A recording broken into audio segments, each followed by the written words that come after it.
Hai teman-teman semua, kembali lagi di channel Pendapat Joseph. Minum dulu, ini di jam 5 sore. Videonya dibuat sore. Pertandingan Roma melawan Mitali, apalah namanya, tim dari Norwegia atau Denmark. Pokoknya dia adalah pemuncak klasmen, klub yang cukup stabil di Europa League, dan harusnya Roma berhati-hati melawan dia. Meskipun kedalaman pemain itu lebih hebat daripada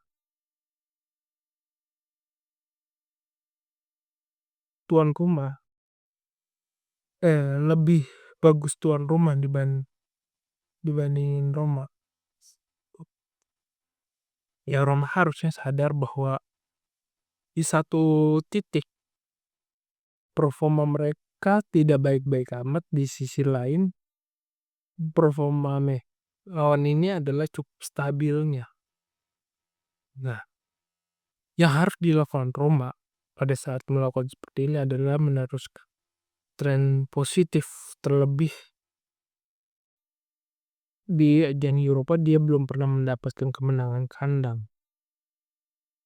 Itu yang harus dipupuk pertama bagi Roma. Kemenangan kandang mungkin akan terasa berat, tetapi itu harus dilakukan kalau ingin merangkak naik. Karena sekali lagi 8 besar adalah posisi yang paling aman untuk klub ibu kota mempertahankan tajinya di Eropa. Dan untuk itu pemain seperti Dovi, Ferguson, Pellegrini, Soul itu harus bisa memberikan warna untuk permainan tim. Nah, untuk itu Roma dengan kelebihan komposisi pemain tidak peduli dengan rekod yang terjadi di Eropa harus bisa menunjukkan kejayaannya. Nah, untuk mencapai itu kita harus melihat rekodnya di pertandingan terakhir. Jadi rekod di pertandingan terakhir mereka Roma mengalahkan Cremonese, sempat mengalahkan Parma pada jeda internasional, sempat mengalahkan Udinese. Secara tidak langsung dua pertandingan itu memberikan suatu sumbangsi yang jelas bahwa performa tim masih bisa dipertahankan, kekuatan tim masih bisa dielaborasikan. Nah, untuk itu kayak komposisi pemain harus bisa dimaksimalkan. Prediksiku adalah bagaimana Roma akan bermain lebih sedikit melihat dulu keadaan lawannya. Meskipun ada opsi juga Roma menekan. Nah, pada saat antara menekan dan menunggu, kita akan lihat bagaimana secara prediksi akan bermain menyerang secara sayap dan optimal dulu di mencari momen cepatnya, dengan berarti memasukkan El Shaarawy yang kemarin perform. Meskipun ada antitesis, ada rekod juga bagaimana beberapa pertandingan El Shaarawy underperform.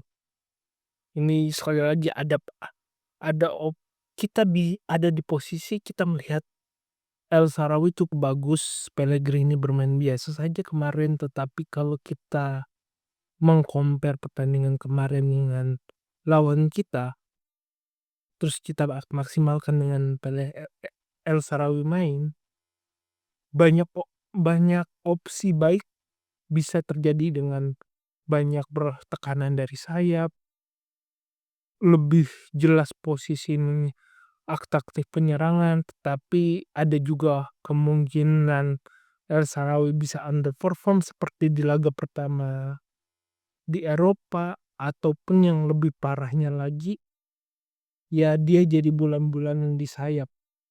Saat mungkin itu terjadi dan saat mungkin kalau El Shaarawy bisa bagus dan bisa jadi buruk.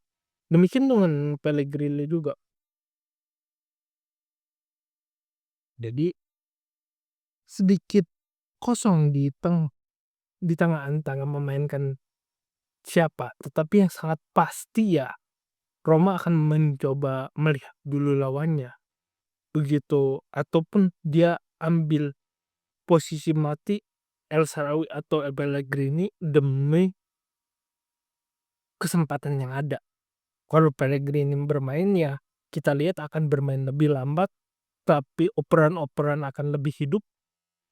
El Shaarawy bermain, sayap akan lebih hidup, usaha menekan begitu atraktif akan lebih hidup, tetapi resikonya adalah ada beberapa pemain kunci yang nanti akan terlihat kagok bermain. Jadi kayak ada beberapa pemain yang bentrok di posisi sayap. Tapi di semua itu hanya bermain efektif dan mengurangi kesalahan yang akan menang. Roma punya rekod buruk di Eropa bermain di kandang dan dia harus perbaiki dengan performa yang ada di beberapa pertandingan terakhir di Cremonese. Sekian dari saya, kurang lebihnya mohon maaf. Jika suka silakan like video ini, subscribe pendapat Joseph. Jika ada kritik, saran, terus komentar. Jika ada keinginan berinvestasi, silakan klik link Saweria di deskripsi akhir kata. Sampai jumpa di video selanjutnya. Terima kasih.